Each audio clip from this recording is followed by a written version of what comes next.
falar de Vasco. Olha só, vou trazer aqui, ó, esses números aqui, que é a campanha do Vasco em 2025. Até o próprio Ramone, na terça-feira, batendo um papo aqui comigo aqui, levantou algumas situações, a gente vai trazer aqui nesse Bom Dia Gigante. Por exemplo, o Vasco, esse ano, fez 59 jogos. Foram 21 vitórias, 19 empates, 19 derrotas. Aproveitamento de 46%. O Vasco fez 85 gols. O Vasco tem uma média de 1,44 gols por partida e sofreu 71, 1,20 de gols sofrido, a média, e o saldo do Vasco é positivo de 14. São números importantes, Flávio, porque tem uma mudança nesse meio do caminho aí, que é a chegada do Diniz. Mas esses números são do Vasco como um todo em 2025 e uma possibilidade de chegar a 100 gols ainda nessa temporada, Flávio.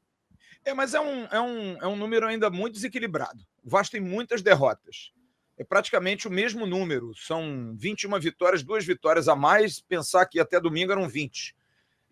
O Vasco tem 2 momentos, porque eu me lembro de um Bom Dia Gigante que a gente fez aqui no dia do aniversário até era dia do meu aniversário de casamento, em que falei aqui que estava desesperado, e isso foi no dia 16 de julho, porque fiz um apelo aqui ao presidente Pedrinho, ao próprio Felipe, caras que foram campeões do Vasco, precisavam dar a volta por cima. Alguma coisa precisava ser feita, porque a situação era muito crítica, era muito crônica. 16 de julho, 16 de agosto, 16 de agosto, 16 de setembro, 16 de setembro, 16 de outubro. A gente tem aí pouco mais de 3 meses de uma mudança. Então, se a gente for botar o recorte do ano, o Vasco tem, até julho, uma campanha muito ruim, muito irregular, que nos faz hoje, por exemplo, ter dificuldade de chegar num G6. Por quê? Porque foi feita uma gordura para os outros que a gente não fez. O Vasco hoje, por exemplo, está a 5 pontos do Fluminense e do Botafogo com o mesmo número de jogos. É exatamente isso. São 2 resultados positivos de vitória em relação a 2 derrotas.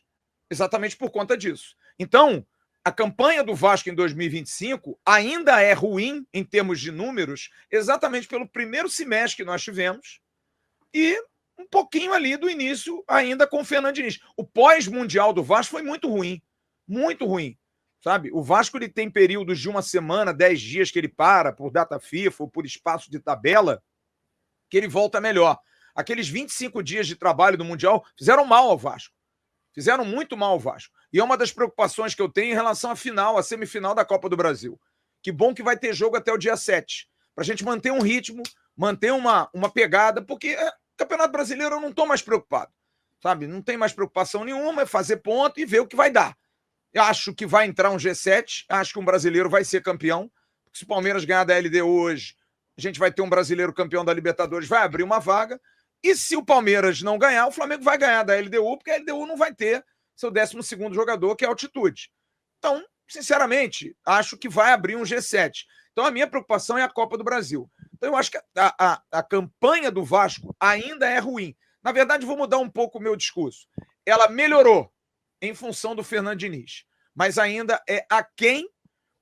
Outro dia eu fiz um levantamento aqui em 2011, por exemplo, o Vasco na temporada, quando o Vasco foi campeão da Copa do Brasil e foi tungado por essa arbitragem incompetente, que ontem de novo desfilou toda a sua capacidade no Maracanã para Fluminense e Ceará, o Vasco fez 135 gols. O Vasco teve 48 gols de saldo. Então é possível você fazer um time ainda mais ofensivo, mais capacitado e melhor defensivamente, porque esse é o problema do Vasco. O Vasco tem um ataque espetacular e só tem uma defesa melhor nos últimos 5 jogos, porque a defesa do Vasco, enfim, nós tomamos outro dia 3 gols do Vitória, Emerson. Então, ainda está desequilibrado. Então, aí, Ramone, para passar essas informações, você levantou muito bem na terça-feira sobre a questão após chegada do Diniz, né?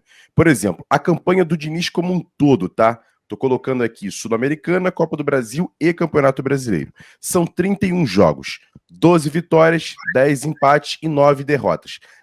Tá mais ou menos parecido com o Vasco no ano inteiro, essa questão da campanha do Diniz e com o Vasco no todo, assim, os números são muito parecidos. O aproveitamento sobe um pouquinho, 50%, gols pró, 52 gols, uma média de 1,67 gols por partida, ou seja, se o Vasco fez 85 no ano, só com o Diniz fez 52 gols. O Vasco sofreu 40, a média mais ou menos muito parecida com a média que o Vasco vem sofrendo no ano inteiro, e a média e o saldo de gols de 12 gols. E eu vou trazer um outro dado que eu acho que é mais importante ainda. É o Diniz no Brasileiro. Foram 22 partidas, 10 vitórias. Olha como dá uma caída em relação aos números ruins de empates e derrotas. São 5 empates e 7 derrotas. O aproveitamento sobe ainda mais, 53%. O Vasco faz 42 gols, uma média de quase 2 gols por partida, sofre 29, muitos gols ainda sofridos, mas a média fica ali em 1,31. O saldo de 13 gols positivo. Tá aí os números do Diniz que mostram que o Vasco deu uma evoluída nesses últimos jogos, né, Ramone? Eu queria propor um quarto gráfico. Eu sei que não vai dar para hoje, mas a gente pode bolar para amanhã ou antes do jogo de domingo. O Vasco pós-Admar Lopes. Porque eu acho que aí é o ponto, tá? Eu não estou aqui tirando mérito do que o Diniz fez. O Diniz faz um bom trabalho. Eu coloquei aqui uma polêmica, acho que o Flávio até já ouviu. Para mim, o trabalho do Diniz no Vasco é melhor do que o trabalho do Diniz no Fluminense. Na minha concepção, tá? Eu sei que dá um rebuliço danado discutir isso, porque ele foi campeão da Libertadores lá. Ele precisa ser campeão também, né? Sim. Trabalhos bons, jogadores bons são coroados com títulos, né, amigo? Sim, mas eu não vou mentir para você, viu, Flávio, Emerson e amigos. Para mim, o Fluminense naquela Libertadores teve também muita sorte. Que é claro, sorte é sinônimo de competência, como diria o velho ditado. Enevalência que o diga, né? Exatamente, os 2 jogos, no Maracanã e no Beira-Rio. E ainda pegar o Boca na final. Se pegasse o Palmeiras na final, eu duvido que o Fluminense ganharia. Eu ouso dizer que se o Fluminense pegasse o Flamengo nas quartas, não ganharia naquela Libertadores. Foi pegar o Olímpia. Mas tudo bem, contou com a sorte e soube se usar dela para ser campeão.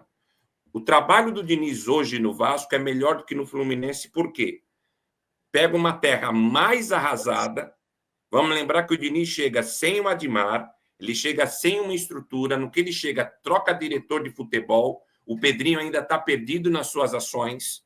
Ele não consegue dar o direcionamento profissional que o Vasco necessita. E depois que chega o Admar, você percebe que o Diniz estabiliza. Você percebe que o volume de gols tomados cai, o volume de gols feitos aumenta, as procuras por jogadores são mais assertivas, as contratações são assertivas.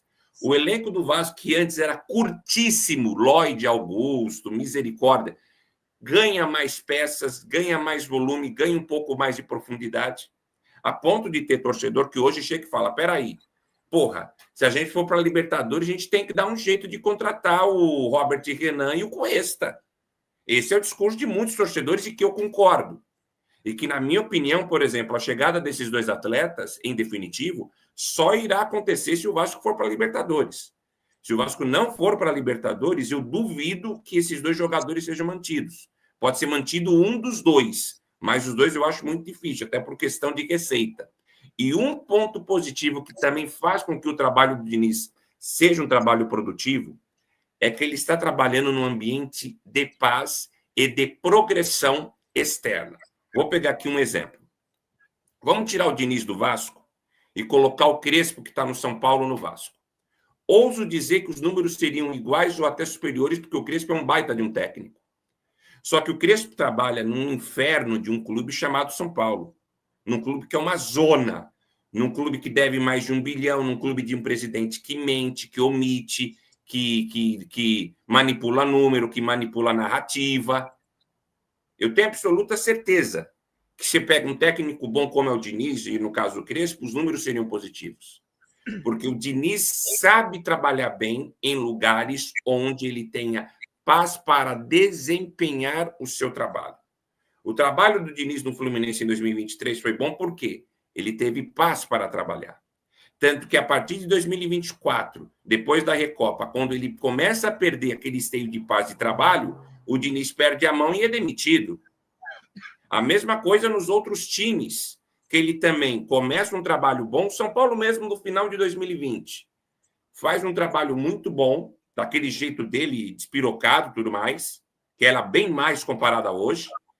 Quando há mudança de presidente no São Paulo e tira o todo-poderoso, bater na madeira, Alexandre Pássaro, o São Paulo descamba e perde um dos títulos brasileiros mais ganhos da história, com 7 pontos de frente para o vice-líder internacional, e o São Paulo termina em 4º. Ou seja, o Diniz é um técnico que, quando você oferece estrutura, paz e tranquilidade para trabalhar, ele trabalha. E posso dizer, para concluir em cima desse argumento, eu sei que o Vasco, há muitos anos, não tem uma tranquilidade de trabalho, porque há muitos anos não ganha um título de relevância. Mas se nós pegarmos o recorte atual, com o recorte dos últimos 10 anos, eu não me lembro de um período tão tranquilo, desde a Copa do Brasil, vamos dizer, desde 2012, daquele bendito gol que o Diego Souza perde no Pacaembu.